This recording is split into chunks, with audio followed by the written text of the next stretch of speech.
IntelliSpores that you can take 1 ml bottle at the onset of symptoms for 7 days. So are you guys all excited? Yes? So really, the launch of Ursiflora Gut Defense and Gut Restore is a testament to our belief that a healthy gut is the foundation of our overall health and wellness. Ursiflora, again, the most loved probiotic brand, continues to advocate for the overall well-being of the whole family, both for kids and adults. So please, continue to join us as we continue our mission and purpose of putting health in the hands of every Filipino. In Ursiflora, we believe that a stronger gut is a stronger you. Now let's watch this new Ursiflora TV commercial.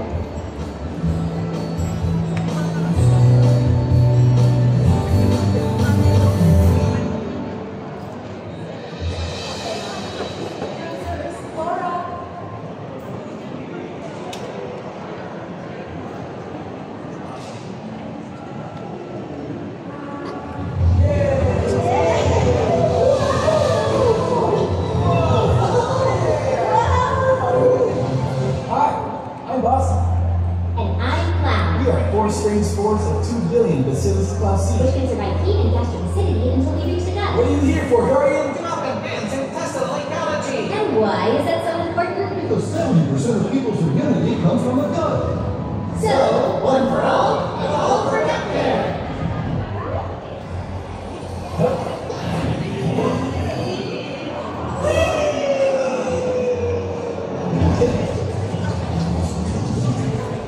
Mission accomplished. We have helped enhance this gut's intestinal ecology. And moms, dads, kids, remember to care for your gut every day. Ang bagay lang. Ursiflora now comes in 2 new variants, Gut Restore and Gut Defense for kids and adults. It has 4 strain spores of Bacillus clausi. It can survive heat and gastric acidity. Gut Defense can help the enhancement of intestinal ecology. And Gut Restore aids to the enhancement of natural resistance to intestinal infections. A stronger gut is a stronger you. Care for your gut. Ursiflora Probiotics. Mahalaga, Ursiflora Gut Defense at Ursiflora Gut Restore. Hindi dapat hindi ko nabasa ng punin sa There we have it! The 2 new variants of Ursiflora, the Gut Defense, the Ursiflora Gut Defense, and the Ursiflora Gut Restore. I say a must-have in every household, whether it's for parents, for kids, for everybody. Later on, we'll know more about these amazing variants. But now, like what I said, I'd like to check on your knowledge, your memory. If you all were listening to Rita and Nicole earlier, I'll be asking a few questions. If you know the answer and when you get it right, then you get a prize from Ursiflora Probiotics. Are you guys ready to play a quick trivia game? Yes? Okay. Should I go down? So yeah. Let's ask question number 1. Anybody can answer. Parents or kids. Oh, better yet. Okay, here's what we'll do because we have a couple of questions. Why don't you give me a number that is corresponding to the question and we'll check it out together. Who's game? To play first. Who wants to answer first question? Questions, don't worry. Okay, we have someone over here. Please tell us your name. Jenny, may we know your which organization, which publication you're from? Momshees.com. I love it. Momshees.com. To all the momshees up here, good morning. Okay, so pick a number from 1 to 5. Parang beauty contest ka. Pick a number from 1 to 5. Number 3. Question number 3 goes like this. Jen, true or false? Ursiflora is recommended to infants, children, and adults. True or false? True. Jenny, is that your final answer? Final answer. True is correct! Congratulations. This is for you from Ursiflora.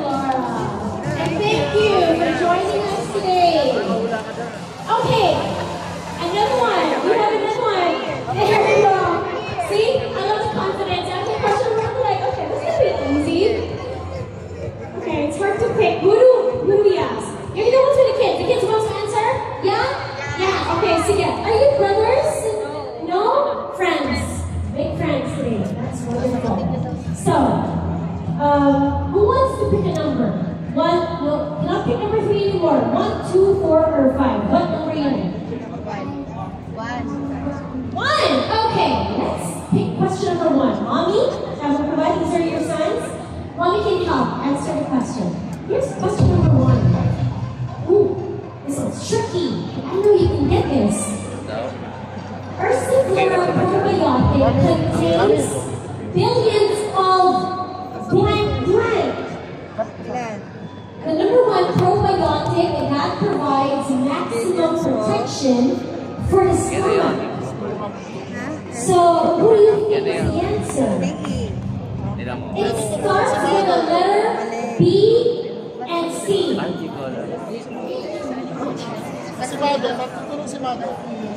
Bacillus and Bucicita. C. Clausy. Clausy is correct. Congratulations. Yay! Good job. That's for you. Bacillus clausis, of course, the number 1 probiotic that provides maximum protection for our stomach. Congratulations. Oh, that was quick. Quick game. We'll try to come back later on with more games and more prizes. But for now, we're ready to head on to our very meaningful and insightful discussion that I promised earlier. This time, we'll be joined by our very special guests and health experts, and I'd like to invite them on stage to talk about again our gut. It's a gut talk that we are presenting to our friends this afternoon or this morning. And first, I'd like to invite a well-renowned pediatric gastroenterologist. He's also an esteemed past president of the Philippine Society for Pediatric Gastroenterology, Hepatology, and Nutrition. A big hand, please, for our guest this morning, Dr. Felizardo Pacheco. Good morning, Doc. Let's turn on your microphone. Try again. Hello. Yeah. Good morning, Doc. Magandang umaga. Good to see you, Doc. Our second, yes, please sit down. Our second guest is an actress. She's also a host and a prominent figure in the fashion and lifestyle sectors, frequently collaborating with brands or with top brands at that, and engaging her large social media following with inspiring and authentic content. She is a devoted wife and a devoted mother, often sharing a glimpse of her personal life and parenting journey with her fans. Please give a warm welcome to the lovely Belle Daza. Good morning. Thank you for that wonderful hype. That's you. Welcome. Hi everyone. Hello. Umaga pa pala. Yes. And completing our panel for our gut talk this morning is a well-known television personality here in our country. As a devoted mother to 3, she shares her parenting experiences and family adventures with a wide audience, inspiring many with her authentic and relatable content. Balancing her roles in the entertainment industry with her family life, she continues to be a positive influence and a role model for many. Please welcome on stage, Cheska Kramer. So pretty. Good morning. Good morning everybody. Ayan, kamusta? How are you? Mommy's busy as ever? Yes, good. Well, alam niyo yung check ako. This morning, the baby fell on the floor and she bumped her head and I felt so guilty. Hindi na ako nakatulog. It's okay. I'm like, thinking about it. Pero you were telling me that it's not your fault. It's not your fault. It's an accident. Oh, so I felt a little bit. And she's alright. She's okay. She's alright. She's a fighter. Yeah. She's a tough one. Oh, speaking of tough one, we all gotta be tough as moms. You know, in situations like that, where kids get, they're aware, diba? Pero tayong parents, you have to be on top of things. And that's That's how important it is for us to take care of ourselves too. Doc here, let's start. Doc Felizardo. It was mentioned. Dr. Phil, not Oh, Felizardo. okay. Too long. Dr. Phil na lang. Okay, Doc Phil. Nicole earlier mentioned 70%. What's it? You know, a big number. 70% of our immunity comes from the gut. Can you tell us more about that? Well, that is an interesting fact. Let me answer this established kasi marami Po, tayong sige po. We all know na ang bituka, ang sikmura, ay organ of digestion. Yung kinakain natin, yan natutunaw, at yung sobra, inilalabas natin. But what we do not know, and was mentioned earlier by Nicole, was that the gut is also a major organ for immunity. Considering, as you have mentioned earlier, 70% of our immune cells originate from the gut. In other words, we only do not take care of our gut para maganda ang digestion, ang absorption ng pagkain, but equally important is that we need to take care of it because we need to protect immunity. And as we all know, when we talk about immunity, yun yung protection natin against diseases. Whether infectious or non-infectious, doon tayo kumukuha ng protection. Unfortunately, sa mga bata, hindi sila masyadong well-developed. So we need to support the gut and the immunity more for children than for adults. Shasta, how do you look after you first? You know, you're busy the whole day. There's a lot of things going on. Sometimes maybe you don't get to eat on time. So for me, I try to live a healthy lifestyle. I work out every day. I make sure that I eat properly, and I also make sure that I don't overindulge on the things that I eat or the things that I do. And of course, I make sure also that I supplement myself properly and I take probiotics. I take also Airsufflora because, as what Doc said, 70% of our immunity comes from our gut, and I truly believe that. In fact, there's a saying: if you feel good in the inside, you feel good also on the outside. And our inside is our gut, so we need to protect our gut. Well, ikaw, Chaka was saying, daily siya, taking, probiotics. She tries to watch what she eats. You do the same? Yes, especially after having 3 kids, alam naman ng mga mommies siya kung gaano kahirap to stay healthy kapag when you're pregnant and then after. So how I like to stay healthy, obviously, and look out for myself is, number 1, I try to do 10,000 steps a day. Exercise? Yes. Kung hindi ako makaka-exercise, naglalakad ako. Right dito sa mall, basta 10,000 steps. So that's mga 1 hour and a half. That in itself already helps me. Number 2, syempre, hindi naman maiiwasan to eat. Like, my favorite is crispy tajak, liempo, diba? Ang sarap here. So, I like to watch out for my gut health. Tulad ng what Doc was saying, that 70% of our immunity comes from our gut health. So, anong ibig sabihin ba?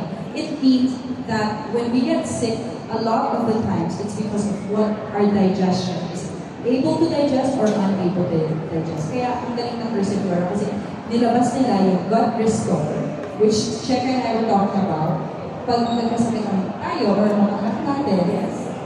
So, we give them gut restore. Kasi syempre, kunyari doon, nag-dugo yung anak natin, or at the same time, kunyari daw, nagkasakit sila, and we give them antibiotics. Syempre, it also affects their gut. So, si gut restore ng Airsufflora, it helps to restore the gut of our child. And then of course, and we both take gut defense every day. My kids, I make them take gut defense every day. Every day, pinagpo-probiotics mo yung mga anak ko. Kasi we all only think that, vitamins lang pala pwede kong ibigay, okay na yun. But that's not true. We have to give our kids, even ourselves, we need to give ourselves probiotics. And that's why we have Airsufflora. Yes. Airsufflora defense, specifically. Okay. Shasta mentioned this, the many things that affects our gut. Doc, can you walk us through ano yung mga nakaka-apekto ba sa gut health natin? Like, food that we intake. How about that one? The amount of exercise that we're able to do on a daily. Because those all also come into play in having a healthy. Yeah, correct. Actually, ang dami-daming factors that can affect our gut. If you will try to enumerate each one of them, it will take a day or two. However, I would only like to focus on the more important ones. If you have already mentioned diet, fast food, fried food are a big no-no. I love that. Eh, yun ang masarap eh. Diba? Salty food, sweet food, bawal din. Ayoko sabihin bawal, pero konti lang.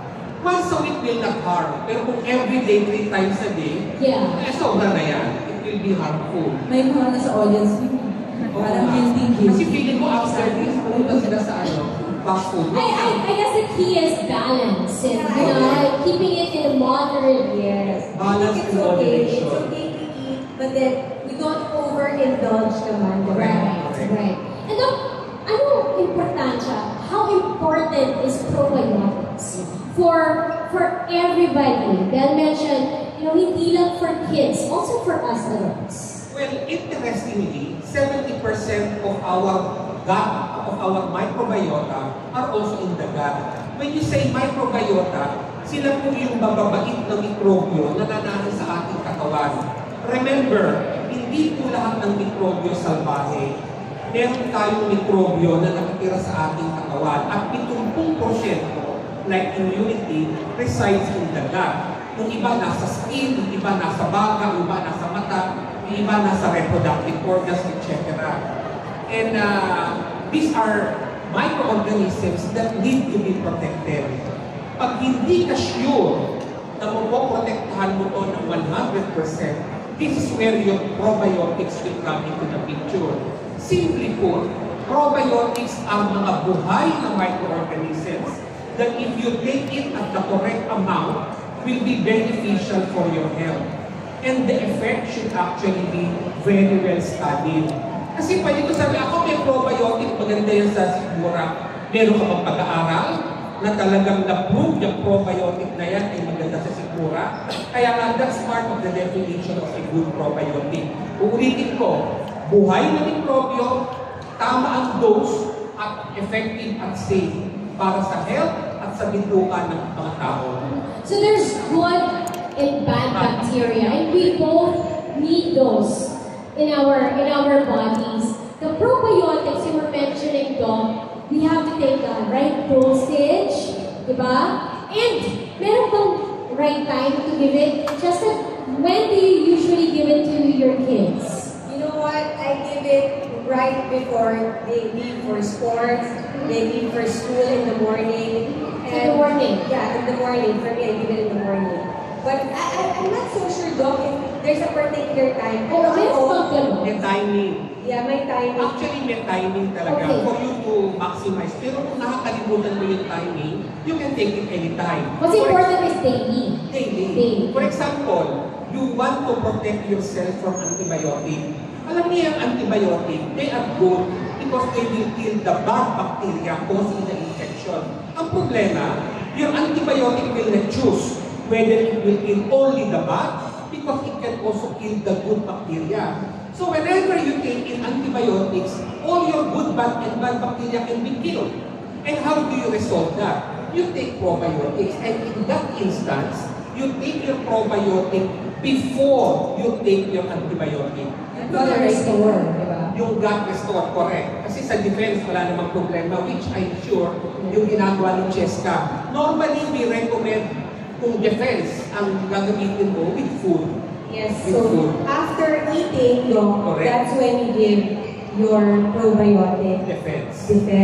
Right. And in my own experience, my kids is 3 and 2, no problems in having them taken. Because, well, it's odorless and it's tasteless.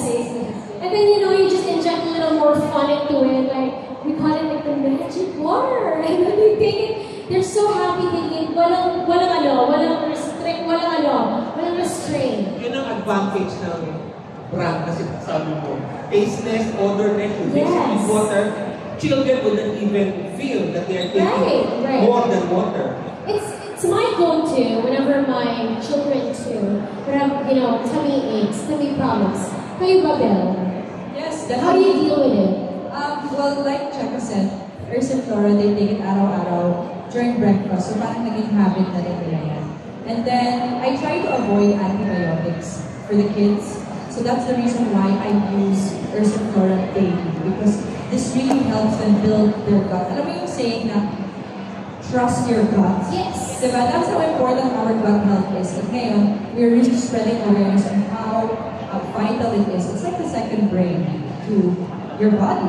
And talagang binibigyan ng importansya ang Urs and Flora defense for everyday for the kids. Because, I don't know, I'm sure your kids, pero my kids ngayon, si Bobby, mahilig siya mag-tumbling kung saan-saan. Dito sa mall, sa grass, sa semento. So, ako pumunta sa handset, tapos pagkatapos Then, they put their hands in their mouth. Oo, kain siya ng rambutan or lansones. Lahat ng dumi that goes in his mouth. Ay, hindi naman mapipigilan lagi, diba? Kasi hindi naman 24/7 pwede sige. Don't do that.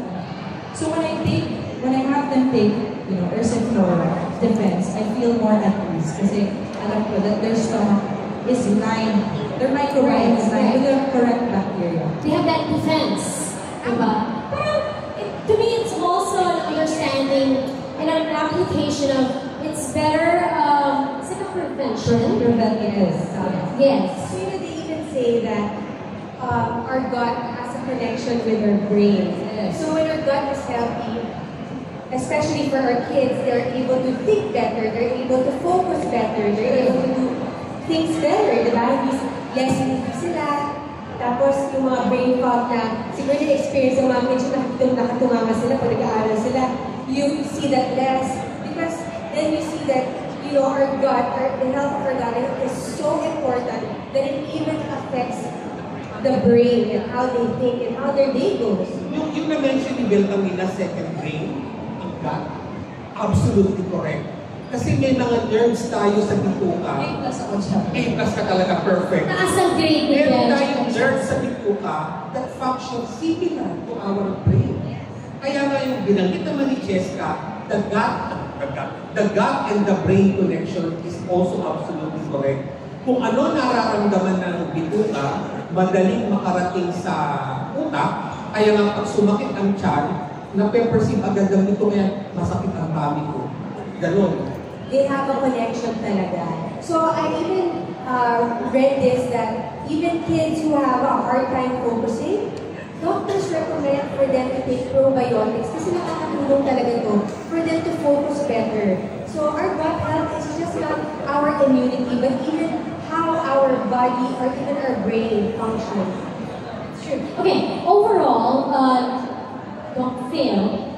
What else can we do? So, watch what we eat, maintain a healthy lifestyle. What are the other things that we can easily apply? Parents and kids, tayong lahat, for a better gut health. Well, diet and exercise have already been mentioned. Sleep. Lalo ngayon sa Pilipinas, lahat naka-concerter. Baliktad ang oras. Tulog sa gabi, tama ba yun? Tulog sa umaga, gising sa gabi. That's bad. Mami dyan mo. Iba ang tulog sa gabi eh. Kaya kahit na sinabi kong 8 hours ako natutulog sa umaga, nothing can replace the good night's sleep at night. And then, sana kung maiiwasan, huwag mag-antibiotic. Pero kung may frank infection that needs to be treated, you give antibiotic, but do not forget to add Bacillus clausi, which can help protect the good bacteria from being killed by the antibiotic. Sa mga bata, immunization. Huwag po natin kalimutan pabakunahan ng wasto, ng tama ang mga bata kasi they need it for added protection. Sanitation. Okay lang na medyo madumi, yung sabi ni Bel kanina na di mo naman mababatayan ang anak mo na huwag kakain ng madudumi. That's part of normal living, pero kung laging madumi kinakain niya, that's also bad. So a balance, going back to the balance and moderation should actually be important. Right. And as moms, parents, I believe we're the role models for them, diba? And what we eat, what we do, if they see us eating vegetables and fruits and exercising, they follow us too. Just what's your advice to parents, to the moms out here, on how they can better take care of their kids too. I like what you said, you know, a lot of parenting is also good modeling. So we have to be good role model to our kids. Ibig sabihin nun, kung ano yung sinasabi mo sa kanila, dapat ginagawa mo rin. Kasi with our kids, it's not really what we teach them, but it's what they see. It's actually taught, not taught. So, diba, so if you say that they should eat healthy, you also have to eat healthy. If you tell them to exercise and not be always on their phones or their iPads, dapat kayo din. Kasi, you know, para tayong follow the leader yung mga anak natin eh. Pina-follow nila yung leader nila. And kung yung leader nila, hindi good role model, hindi good example, di ba? Iba yung sinasabi, mahirap yun. And at the same time, when it comes to taking care of our gut health, syempre, tayo rin i-model natin yung kumakain tayo ng mabuti, hindi tayo lagi junk food, hindi tayo lagi oily food. Papakita rin natin na while we can enjoy these treats once in a while, ang bigger part dito ay yung araw-araw natin, paano ba tayo kumakain? And at the same time, yung hygiene natin, di ba? Ayusin natin, let's teach our kids good hygiene. And at the same time, make sure that we supplement properly with Ersaflora. And it's not just our kids that we protect, but we also have to protect ourselves, di ba? Parents also need to have healthy guts because when we're healthy, then we can love and take care of our kids together. So true. Yeah. Ang ganda naman sa akin siya. I agree with you. Good idea. No, just to be a little bit different because I agree with what she says. Children will follow what you do, not what you say, di ba? So, kailangan talaga tayo role model. But more than that, kailangan our children are healthy holistically. Hindi lang physical, kundi ang mental health nila, kundi rin ang spiritual health nila. And we have to be the ones that are guiding them because we're the parents or kunyari primary caregiver. Ano ulit yung tanong? How do I teach them to be healthy? So yun lang. So for mental health, ako, one of my tips sa lahat ng mga mommies out there, at guilty din ako ng ginagawa to, minsan, kinakumpara ko yung mga kids ko with other kids or sa isa't isa. Okay, I want to reiterate that comparison is the thief of joy. Kunyari, you see your son there, bakit hindi ka pa marunong mag-basketball? Ay, yung kapit-bahay natin, ang galing-galing ka. Iba sila, di ba? How would you feel if sinabi niya, bakit yung isang pasi lagi na dyan, lagi silang tinutulong, di ba? Ang sakit. So we have to recognize children in their uniqueness and appreciate them for who they are. So that's number one, to help support their mental health. Huwag natin na-compare ang mga bata sa isa't isa. Number two, physical health. Playing with them sa labas, with nature. Ibaba yung cellphone, ibaba yung TikTok and IG. At lumabas na kayo maglakad. Take a walk, kahit 15 minutes. Sobrang nakakatulong yun sa mental health, lalo na sa mga bata. Why? Because our brains are not meant to absorb so much information via the iPad, via digital. Via those gadgets. Yeah. And I know that it's very, very hard, but as parents, it's our responsibility to spend time with our children without our gadgets. Syempre, you have to make time for that. And then, so that's physical, 2 steps. And of course, overall health is take Ersaflora defense every day. Because it's, like we talked about, it's preventative and it's also hindi naman natin mababantayan sila 24/7 kapag kasama na ng mga friends nila, mga cousins, ang dami nilang hinahawa. And we just want to make sure that their microbiome, which is the second brain, is protected in line with the right bacteria. And that's why we are so passionate about Ersaflora and also our gut health. Yeah, and these healthy lifestyle that we are advocating and we wish to live, dapat din may consistency. Hindi yung, okay, today, we eat healthy, then tomorrow we go back. Tama, no? You have to be committed. Correct. Commitment to it. In parting though, what's your advice for parents? Well, a lot of them are here with us today. Ang problema, yung dalawang guest natin nanay, tinutulukan ng galing. Exactly. Kaya wala na akong ma-identify sa kanilang sasabihan. But what I would like to focus on is on probiotic. They have repeatedly mentioned about Bacillus clausii being a defender and being a restorer. Kung wala kang problema and you want to maintain good health, especially of your gut, you can just do defense. And normally, we recommend around 2 billion spores of Bacillus palsy. Pero kung may sakit ka na, or you want You feel something na go. yes, na meron kang gagawin that can positively destroy your gut, now you restore. And the dose doubles. So that's the reason why Sanofi has launched the 4 billion so that we can address both the defense, 2 billion, and the restore, 4 billion. And remember, tama yung sumagot kanina, si ma'am, na unang sumagot, it can be used for small babies, for bigger children, and also for adults. That's the reason why the 2 billion and the 4 billion are here. Para lahat ng mamamayan ng Pilipinas ay masilbihan ng Bacillus palsy. It's true. Happy family for everybody. Well, I wish we had more time. Mas marami pa sana masayang kwentuhan, but that's already a lot of information. And we're very helpful. Thank you so much, Dr. Phil.